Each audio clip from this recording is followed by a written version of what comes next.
When we took the job, we were told that we were going to have a pretty solid group of girls. We had one senior that played almost every single sport and did everything in the classroom, but we were going to have a really strong underclass coming in with our freshmen and sophomores, and we have a really strong junior class. So the ability to come over with Amanda was a blessing by itself. But she was also head volleyball coach. I was head girls basketball coach and the girls athletic coordinator, while she was also the head softball coach. I was also helping out with cross country and track as well too, as doing junior high sports. And then she had third and fourth grade math. I had seventh, eighth, ninth, 10th, and 11th grade social studies. So we were not we were not short on work by any means, but the ability to come over and work and go to work together and go home and shut it off and still be husband and wife, and that was the most important thing for us. Yeah, the drive was 15, 20 minutes down the road, but the ability to look across that field and see each other and work together. Yeah, it didn't matter how far we were going to go. It didn't matter what the outcome of the season was. That was the blessing by itself. The state championship was the icing on the cake, obviously.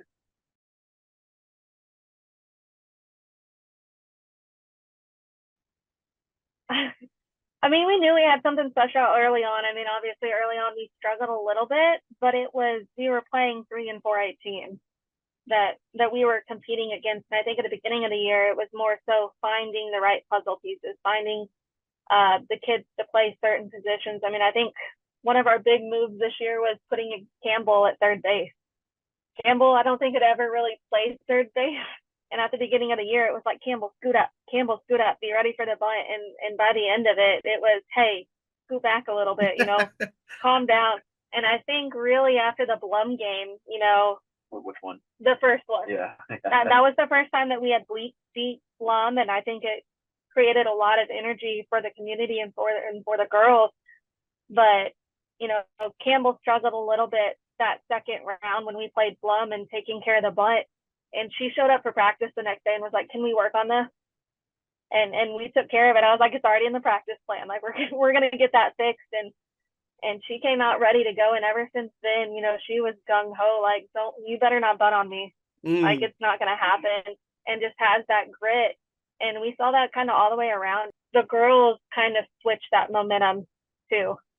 They were really ready to get it done. I mean, the second time we played them, we were down 7-0 in the second inning, and I pulled them and I kind of chewed their butts for a minute, and then I was like, okay, here's the deal. It's the second inning. It's early in the game. Flush everything. And they came back, and it was 20. We won 20-10. 20-10. I mean, just those girls learning how to fight throughout the year was an amazing thing to see, and coming back. And I don't think we were ever out of any game. And I think that played a big part of us going as far as we did. Hey, we're fine. Get it together, play your game, and do what you know how to do and play with confidence. And I think that's how we went into the state championship. I mean, coaching wise, we didn't change anything. Everybody was like, "Oh, are you sure we don't need to practice more or do anything like that?" And I'm like, we've been doing the same thing all year long. We're staying with it, make sure that we're paying attention to their bodies and how their bodies are feeling. Well, it rained the week before, and we weren't able to be on the field for like 2 or 3 of those days. And honestly, again, for these kids to go from volleyball to basketball to softball and then mixed track and then mixed, cross country and all that stuff in the mix, these kids are going from, we only have 28 girls in our athletic program. And when half of them play every sport, you're just like, all right, they're getting beat up, so there's no real off season to recover or get stronger. I knew we were going to be solid, but to put in the mind that we were going to win a state championship, I didn't. We always talk about, when we win or, when we do this, when we do that. So speaking in that tongue of, hey, 1, you deserve to be here. 2, go out and take it, because, Max Preps, the THSCA, they never gave us any credit. They didn't put us in the top 25. They kept putting us down. I still think if you go on Max Preps right now, they still have 3 or 4 teams ahead of us. And you know what? Hey, they don't believe in you. It is us against everybody else in the state of Texas. So go out and prove them wrong. And just having that chip on our shoulder to where we were the underdogs the whole time. I think we were the underdogs going into the semifinals, the regional semifinals against Plum, even though we beat them twice. And I think that's one thing that kind of did lead to our success is like when we were behind, it wasn't, hey, we need to do this in one swing. It was pass the bat. It was you take care of your job, 60 bases at a time. I think we said that 60 feet at a time. We said that a lot is, hey, one base at a time, one pitch at a time, and just bringing that mentality to win that pitch or win that at bat and then win the inning and then win the game. It was a very slowed down approach to break the game down instead of, over exaggerate everything and be like, oh, we have to win this game. No, win every at bat, win every inning, and taking that mindset and slowing the girls down in that aspect.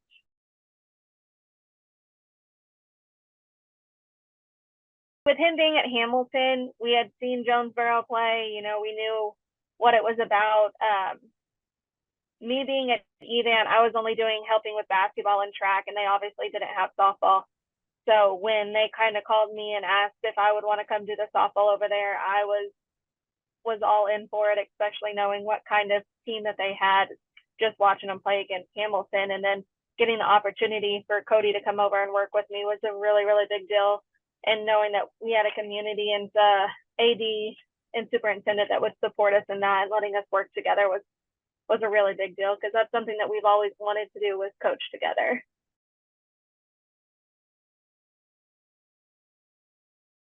It was actually pretty easy. I think there was a lot of doubts, not doubts, but a lot of concern, especially with our parents. I think they were a little bit nervous, us working together so early on in our marriage. But my parents have owned their own business for 25 years and worked together. So I got a pretty good foundation of how to make it work and everything from that sense.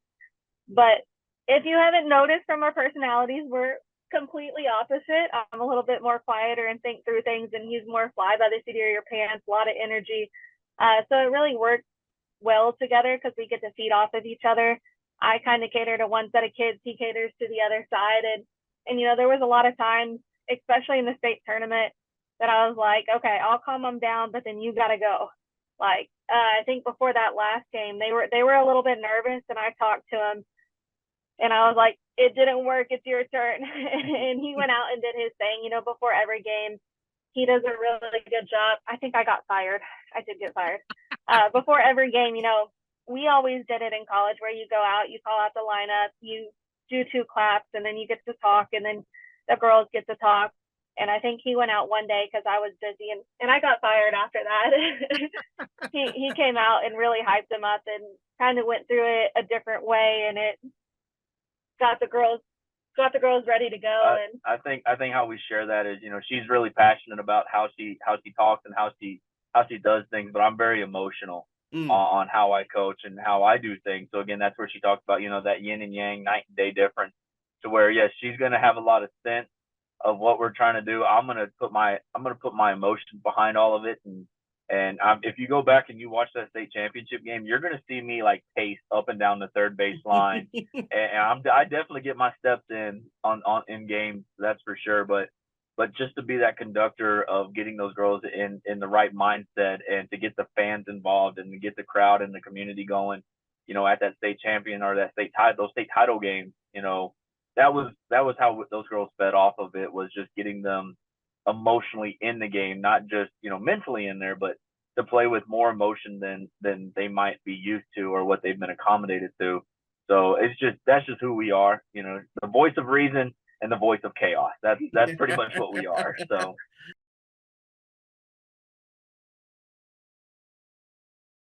I think he almost beat her home on that pass ball or that error by the catcher. I think he almost beat her home. And that's kind of where we go back to where these kids get so excited, and we're excited for them, and then going to the next play. We can't just spend we can't exert all of our energy right there at one time, but those momentum swings. Like I said, those kids feed off of each other. They feed off of us as coaches. And like I said, I think moments like that those moments define who we are as people, and to be able to express those kind of emotions as a coach, and those kids see it, I think it means just as much to them as it does to us, obviously. So, and I think it really does work well, especially with a pitcher like Catalina. I called time in that last inning, and And I don't think she was stressing or anything, but, you know, I'm able to walk out there and be like, okay, we're just going to take a minute, you know, we're going to soak in everything that's going on and, you know, calm down and kind of build their confidence more. And then he's the hype up man.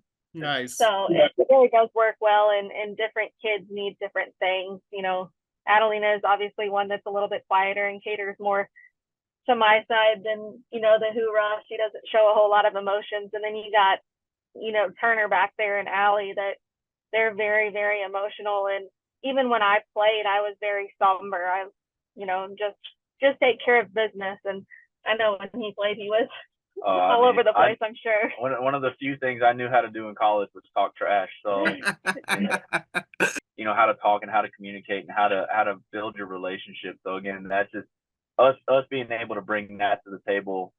You know, I think that's what makes this work out so well, not just on the scoreboard, but in life in general. And then us being future parents here in the next couple months, you know, I think the kids see us and how much we love each other and how much we love them. It really brings that overall program to completion. You know, yeah. They know I love Amanda and she loves me, but when it's time to work, it's time to work. Right. And so having that sense of professionalism every day, even though we are husband and wife, we still have a job to do here. We are thankful that they gave us the opportunity, but in return, you know, these kids deserve our very best and deserve how much we put into them. And they'll never truly know how many hours that we put into, you know, doing what was best for them, even though they may not have agreed with it. But, you know, here we are at the end of the day. You know, you do what you're supposed to do. We'll do our job. You guys go out there and you guys get recognition and praise. And, you know, we're okay with that.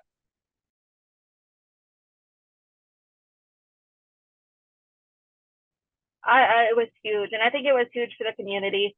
I mean, Jonesboro is a great community with a lot of support, and it was actually really funny. You know, we got an email a couple days before the state tournament, and I think the staff option was go to work from 8 to 3:30 and clean the gym from graduation, or go to the state tournament. And that was the in-service option for both days, and just to see all of those kids out there and all of those teachers in the community come out to support. I mean, I think even on one of the streams, it was like, it's kind of quiet out here today, but that's not the case when Jonesboro is playing.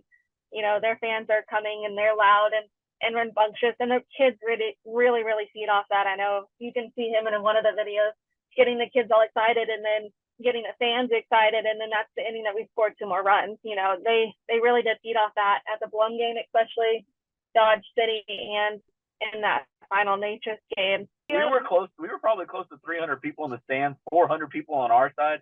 And then you look at Natchez, they had, you know, 50 maybe, and you're just like, just the sea of black and gold was just, you know, call it the black hole. You know, I don't know if our parents appreciate it, but every shirt that we had this year for like a team shirt, it was black. It was black and gold. And so, you know, I know that UC Texas Heat got them, but, you know, I think just, you know, the surrounding of, you know, the families involved in the community. I mean, that's something that Jonesboro, they should be proud of how they travel and how they do things. And, you know, they'll definitely let you know when you're not doing something right. You know, them umpires, you know, they have to have thick skin, them referees for basketball games, volleyball, but, you know, that's what makes Jonesboro so awesome and so unique. And, you know, as a coach, you know, our job is to make sure the kids are doing what they're supposed to do and being where they're supposed to be and ready to go. But if the umpires or officials, if they're not on their P's and Q's, them parents are going to let you know. And that's awesome for us, because now we can make sure our focus was on those kids and take care of what we needed to take care of. So that's something that, you know, that will truly take Jonesboro to the next level, is just how much support these parents and these kids will have for each other. And it was an awesome environment, regardless of whatever sport that we played.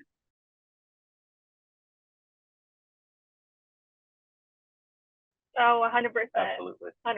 Absolutely. I think, and I mean, yes, the goal still stays the same as a coach, is to compete and to go out and win a championship and get a ring. But, you know, the relationships that we build as coaches, I think people overlook that. You're like, oh yeah, you got great athletes, you got great this. Man, we had great kids. You know, those kids worked extremely hard. They wanted to compete. They wanted to be successful. And that makes our job as coaches that much easier, whenever they want to win and whenever they want to be successful. Ultimately, we want good people in our program, and that'll never change. You can have a great athlete, but not have the hardest worker. But that was different at Jonesboro. Them kids worked hard, and they were really good kids at the end of the day, and that'll stay with us forever. Every single one of those kids was amazing. They worked hard. There were some days where, hey, kids will be kids, but at the end of the day, the goal was still the same, and that'll never change for us as coaches. But those kids were absolutely amazing, and we appreciate how hard they worked and everything they did for us. And one of my former athletes actually ended up marrying us, and got ordained. And she got ordained for us and married us. So wow. we've done a good job of building those relationships in the past. And she's getting married in July, so we'll be headed to her wedding. And it's always a blessing to get graduation cards and wedding cards for the kids that we've coached in the past, and I don't think that'll be any different. They're already, hey, when's the baby shower? We're coming. Yeah. Even with us making this decision, they're still like, we're still going to be there. We still better get pictures of the baby. You better bring her down and let us see her and stuff like that. So, we do plan on keeping all those relationships and keeping in touch with a lot of those people from Jonesboro. We're definitely going to keep in touch and definitely follow them. I mean, I think one of our big deals is creating those relationships. By the end of the year, we were mom and dad.